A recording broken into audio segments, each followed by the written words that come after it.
What happens when you stop chasing her attention? She notices the silence, she feels the distance, and suddenly, the person she barely noticed becomes the person she can't stop thinking about. But here's the truth. Silence isn't powerful because it makes someone suffer. It's powerful because it reveals what happens when you stop giving away your attention for free. There is something deeply psychological about silence. When someone is constantly present, constantly available, constantly sending messages, asking questions, and looking for reassurance, their presence can slowly become predictable. And what becomes predictable is often taken for granted. But when that pattern suddenly changes, the emotional dynamic changes with it. The mind begins to notice what it previously ignored. This is where silence becomes psychologically interesting. It creates space, and in that space, the other person has room to think, wonder, remember, and evaluate. When your attention is always available, there is little reason to question its value. But when you step back, not as a punishment, not as a manipulation, but because you have regained control over yourself, you remove the constant noise surrounding the connection. And suddenly, questions can appear. Why isn't he messaging anymore? Why has his energy changed? Did something happen? Is he losing interest? Was I taking his attention for granted? Notice what happened. You didn't force a reaction. You didn't demand attention. You didn't create jealousy. You simply stopped overextending yourself. And sometimes that quiet change says more than 100 messages ever could. But this is where many people misunderstand the art of silence. They think ignoring someone means deliberately withholding affection to make them anxious. They believe the goal is to make her chase, worry, or feel rejected. That's not emotional control. That's emotional manipulation. Real emotional control looks different. It means you don't react instantly when you feel ignored. You don't send 5 messages because one message wasn't answered. You don't explain your worth to someone who isn't showing appreciation. You don't desperately try to restore a connection every time the other person creates distance. Instead, you pause, you observe. You allow the situation to reveal itself. Because when you stop filling every silence, you can finally hear what the silence is telling you. Maybe she reaches out because she genuinely values your presence. Maybe she doesn't, and that tells you something equally important. Either way, you gain information that you could never receive while constantly chasing her attention. Your power isn't in making her miss you. Your power is in becoming comfortable with the possibility that she might not. That is where silence stops being a tactic and becomes self-respect. And once you understand that, you begin to see the deeper psychology behind why people often become more interested in what suddenly becomes unavailable. People often chase what they cannot have, not because it is necessarily better, but because uncertainty makes the mind pay closer attention. When someone pulls away, the unanswered questions can become louder than the relationship itself. You start wondering what changed, why the attention disappeared, and whether you are losing something you once felt certain you had. And that is where the psychology of scarcity begins to reveal itself. Human beings naturally place greater attention on things that feel limited, unavailable, or uncertain. When attention is constantly given, it can become familiar. Familiarity can create comfort, but it can also reduce awareness. You know the person is there. You know they will probably respond. You know their attention is available whenever you reach for it. There is little mystery left to solve. But when that pattern changes, the mind notices. The important part is understanding that this isn't some magical trick that makes a woman suddenly fall in love. It is about perception. When access to someone's attention decreases, the mind may begin assigning greater significance to that absence. What was once background noise becomes something you actively notice. Think about how differently you experience a person when you know they are always waiting for you, compared with someone who has a full life of their own. The second person can appear more valuable, not because they are playing games, but because their attention clearly has boundaries. They are not constantly available for approval, reassurance, or validation. That distinction matters. If you disappear simply to make her anxious, you are still emotionally controlled by her reaction. You are waiting for her to notice, waiting for her to message, waiting for proof that your silence worked. That isn't freedom. That's another form of chasing. True emotional control means you can step back without obsessively checking whether she has noticed. You don't withdraw to create fear. You withdraw because you refuse to abandon your own peace just to maintain someone else's attention. And this is where scarcity becomes powerful in a completely different way. Your time, energy, attention, and emotional presence become meaningful because you are no longer giving them away without limits. You have priorities. You have purpose. You have a life that continues whether she responds or not. That naturally changes the dynamic. Instead of asking, "How can I make her chase me?" you begin asking a stronger question. Why was I chasing someone who wasn't meeting me halfway? That question changes everything, because the real danger isn't that someone ignores you. The real danger is becoming so desperate for their attention that you begin negotiating against your own dignity. You send another message. You explain yourself again. You seek reassurance. You interpret every small signal. You allow another person's availability to determine your emotional state. Break that pattern. Let people reveal their level of interest without forcing them to prove it. Let distance provide information. Let silence expose reciprocity. If she reaches out because she genuinely values your presence, you have learned something. If she doesn't, you have learned something even more valuable. You have discovered where your energy belongs. The goal isn't to become unavailable to everyone. The goal is to become unavailable to desperation. Once you understand that, scarcity stops being a manipulation tactic and becomes a lesson in self-worth. There is a dangerous difference between silence and manipulation, and most people never learn where that line is. You can step away from a woman because you are protecting your peace, or you can disappear because you want to punish her and make her desperate for your attention. From the outside, both actions may look identical, but psychologically they are completely different. Manipulation begins when your silence has an agenda. I want her to worry. I want her to chase me. I want her to feel what I felt. The moment your emotional state depends on getting a reaction from her, you are no longer in control. You may appear distant, but internally you are still watching the phone, checking notifications, wondering whether she noticed, and waiting for evidence that your strategy worked. That isn't power. That's dependence disguised as control. Real emotional control begins when you stop trying to control another person's emotions. You cannot force someone to miss you. You cannot manufacture genuine attraction through calculated silence. You cannot make someone value you simply by withholding attention. And the harder you try to engineer their reaction, the more you reveal how much their response matters to you. Think about the difference between these two situations. In the first, you ignore her because you want revenge. Every hour you stay silent is calculated. You imagine what she might be thinking. You hope she becomes anxious enough to reach out. Your silence is filled with expectation. In the second, you step back because the relationship has become emotionally exhausting. You realize you have been over-communicating, over-explaining, and constantly seeking reassurance, so you stop. Not to punish her, but to return to yourself.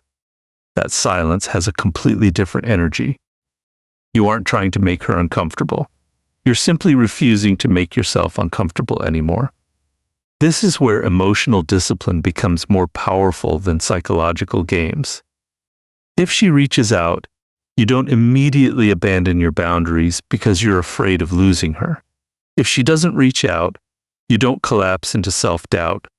You observe, you accept, you allow reality to speak without forcing it to give you the answer you want. And there is another important lesson here. Silence should never become an excuse for avoiding honest communication. If there is a misunderstanding, communicate. If you've been hurt, express it when appropriate. If you need space, take it without using that space as a weapon. Mature silence creates room for clarity. Immature silence creates confusion deliberately. The strongest person in the room isn't the one who can make another person chase. It's the one who doesn't need anyone to chase them in order to feel valuable. That is the difference between emotional control and emotional manipulation. When you stop trying to control her reaction and start controlling your own reactions, silence becomes something far more powerful than a tactic. It becomes a boundary, a mirror, and a test of your own self-respect. One of the biggest reasons people lose themselves in relationships is the need to be chosen.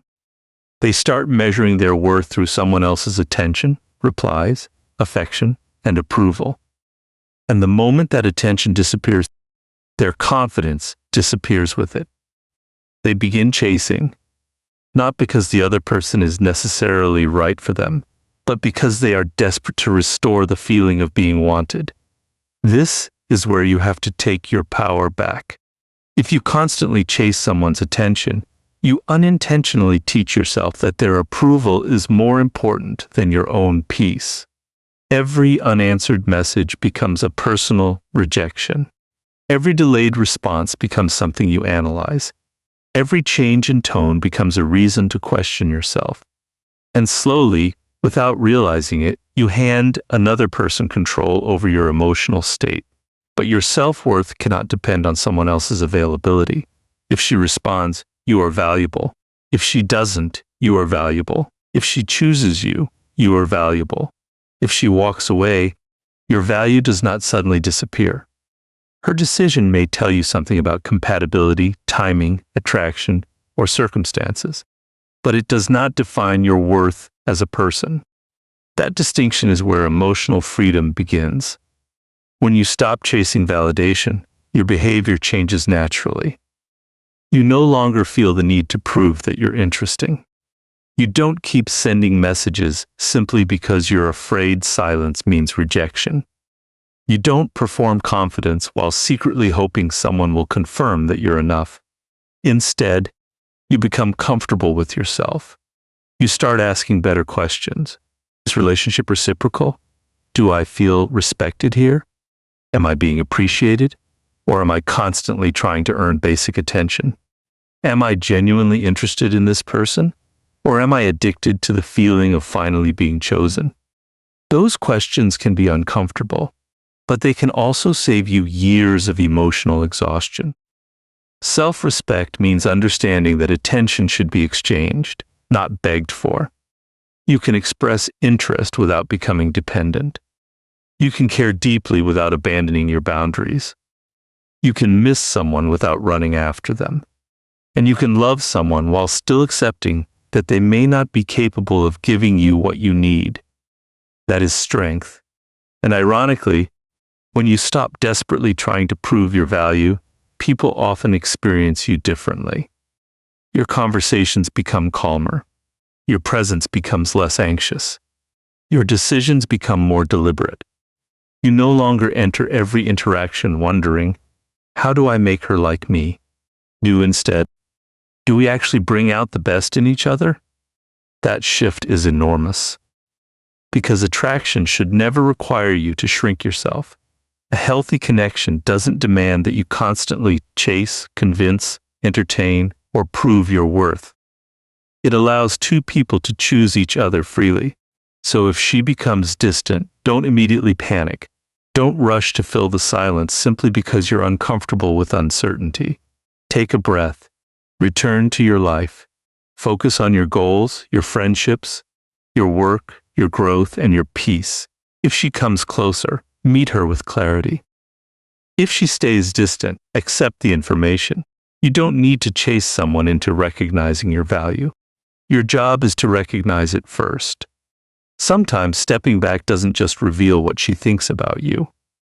It reveals what you think about yourself.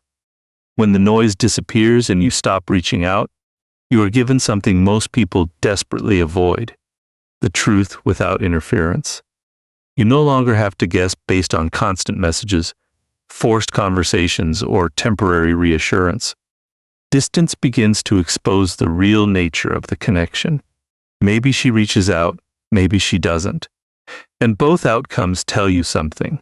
If she contacts you after noticing your absence, don't immediately assume it means she is deeply attached or suddenly obsessed. It may simply mean she noticed the change. She may miss your presence, wonder what happened, or genuinely value the connection. The important thing is not to create a fantasy around one message. Watch what happens next. Does she consistently make an effort? Does she ask about you? Does she initiate conversations? Does she show genuine interest rather than appearing only when she needs attention? Patterns reveal far more than isolated moments. This is where emotional maturity separates observation from imagination. When someone becomes distant, your mind may desperately want an explanation. You might tell yourself she is testing you, trying to make you jealous, secretly missing you, or waiting for you to chase. But you don't actually know unless she communicates it.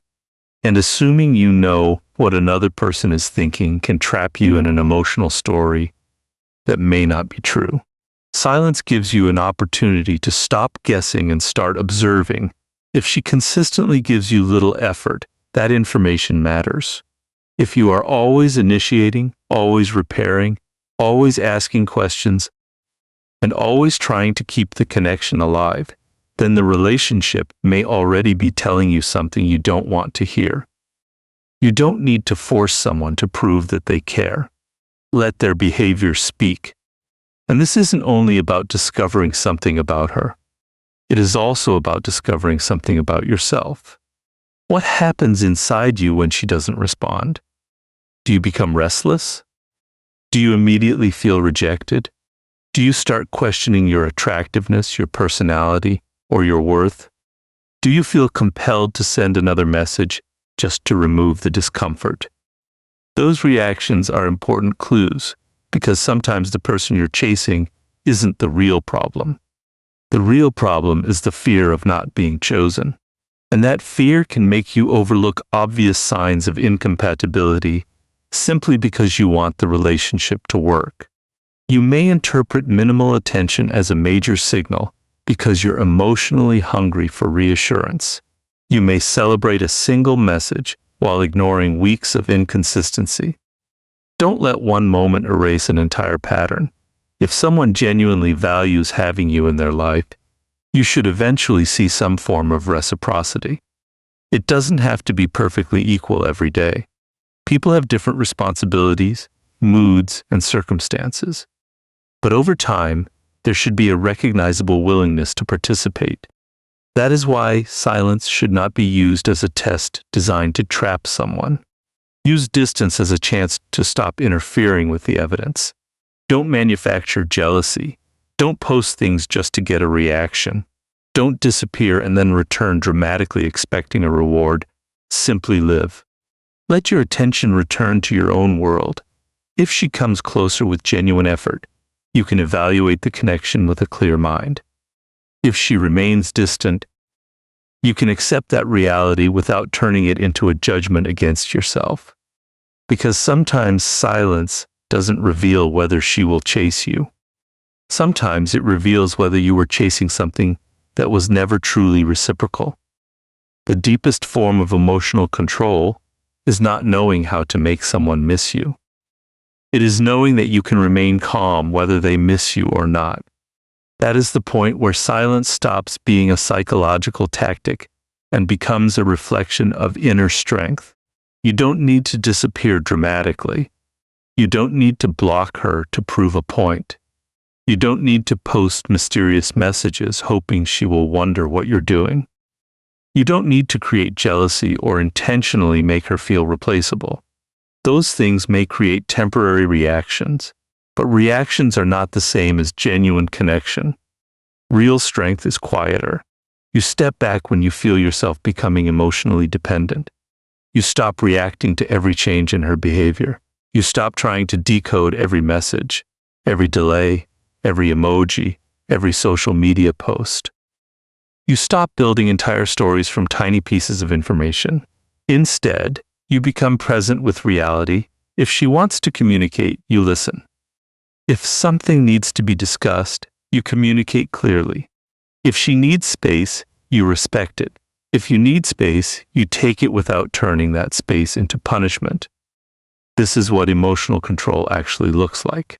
It means you can feel disappointment without allowing disappointment to control your actions. You can miss someone without begging them to return. You can care about someone without making them responsible for your happiness. You can experience rejection without turning it into hatred. And you can walk away without needing the other person to regret losing you. That last part is crucial. Many people say they want to move on, but secretly they want the other person to suffer first. They want her to realize what she lost. They want her to come back apologizing. They want proof that walking away made them more valuable. But if your healing depends on her regret, you haven't truly moved on. You're still emotionally connected to her reaction. Freedom begins when you can genuinely say, I hope things work out for you, but I will be okay without you. That doesn't make you cold. It makes you grounded. And if she comes back, don't automatically assume the story has changed. Look for consistency. Look for respect. Look for communication. Look for mutual effort. A return is not proof of transformation. Actions over time are. If she doesn't come back, don't interpret her absence as evidence that you weren't enough. Sometimes people simply aren't compatible. Sometimes timing is wrong. Sometimes feelings change. Sometimes two good people are simply not meant to build the same life. You don't have to turn every ending into a battle. You can let it end with dignity. Because the real art of silence is not making someone wonder where you are.